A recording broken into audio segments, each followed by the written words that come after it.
Hello friends, स्वागत है आपका आपके अपने लीगल चैनल में। दोस्तों, आज का वीडियो बहुत ही कॉमन प्रॉब्लम पर आधारित है। इस वीडियो को आप बहुत ध्यान से सुनना और समझना, और जो एक छोटा सा रास्ता इसमें आपको बता रहा हूं उस रास्ते को चूज करना। देखिए, एक मैट्रिमोनियल विवाद हो गया।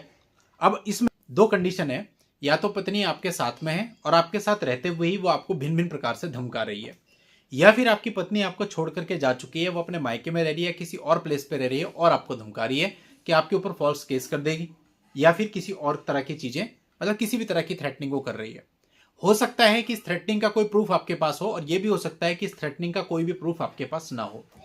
अब आपके मन में यह आता है कि मैं करूं क्या, और इसी जद्दोजहद में कई बार आप क्या करते हैं, अपनी तरफ से कोई नोटिस बना के भेज देते हैं, या सेक्शन 9 का केस फाइल कर देते हैं, या डाइवोर्स इनिशिएट कर देते हैं। और उसका कॉन्सिक्वेंस ये होता है कि जब उसका पता आपकी पत्नी को चलता है तो वो समस्त फॉल्स एलिगेशन लगाते हुए आपके ऊपर तमाम केसेस कर देती है, और आप इस लिटिगेशन के दलदल में फंस जाते हैं।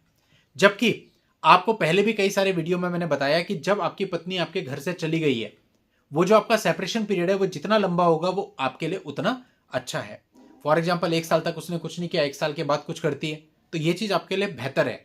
और अगर वो 1.5 साल के बाद कुछ करती है तो और बेहतर है, 2 साल के बाद कुछ करती है तो और बढ़िया है। तो यानी सेपरेशन पीरियड जितना लंबा होगा उतना बेहतर है। तो वहां पे आपने क्या किया, अपनी तरफ से स्टेप लेकर के एक झटके में चीजों को ट्रिगर करा दिया, और सेपरेशन पीरियड को अपना बिल्कुल जीरो ही कर लिया कि वो गई और चीजें स्टार्ट हो गई 2 महीने बाद। अब यहां पे आपको क्या करना चाहिए, आप कई लोग कहते हैं सर हम अपनी सेफ्टी के लिए क्या करें।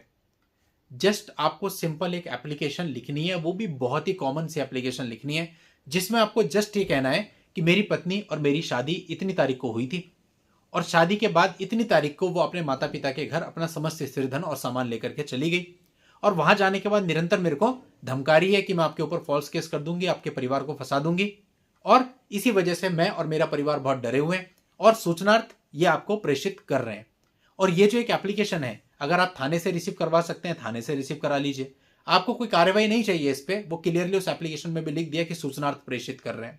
बाय पोस्ट भेज सकते हैं, बाय पोस्ट भेज दीजिए, और या फिर आप ईमेल पर मेल कर दीजिए। आपको थाने का ईमेल आईडी मिल सकती है, थाने की नहीं मिलती तो हायर ऑफिशियल होते हैं, एसएसपी साहब की मिल सकती है, एसपी साहब की मिल सकती है, उनकी ईमेल आईडी पर इसको आप डाल दीजिए, ताकि रिकॉर्ड पे आ जाए कि हाँ इतनी तारीख को आपकी पत्नी चली गई थी, और वो थ्रेटनिंग भी कर रही थी, क्योंकि आने वाले टाइम पे केसेज आपके ऊपर होंगे ही। इसमें आपको ध्यान ये रखना है कि पत्नी का कोई भी मोबाइल नंबर आपको अंकित नहीं करना, कोई एड्रेस उसका अंकित नहीं करना, केवल पत्नी का नाम और उसके पिताजी का नाम आपको डालना है, ताकि ऐसा ना हो कि फिर पुलिस उनको कॉल कर ले, उनको बुला ले, और फिर प्रक्रियाएं शुरू हो जाए। क्योंकि हमारा मकसद प्रक्रियाओं को शुरू करने का नहीं है, केवल एक रिकॉर्ड पे डालना है कि हाँ इतनी तारीख को वो घर से चली गई है। तो ये छोटा सा काम अगर आप कर लेते हैं तो कल को जब कभी भी कोई केस होगा तो आप इसका रेफरेंस ले सकते हैं कि साहब हमने बताया था कितनी तारीख को चली गई। और एक प्रॉब्लम भी आती है, कई बार लड़की अपनी सेपरेशन डेट को ही गलत दिखा देती है, अपना लाभ लेने के लिए जो भी उसको गाइड किया जाता है उसके अनुसार अपनी सेपरेशन डेट ही बदल देती है। तो वो भी आपके पास रिकॉर्ड पे रहेगा, जी इतनी तारीख को चली गई थी, ये हमने इसको मेल भी किया था, पुलिस को कंप्लेंट भी रिसीव कराई थी।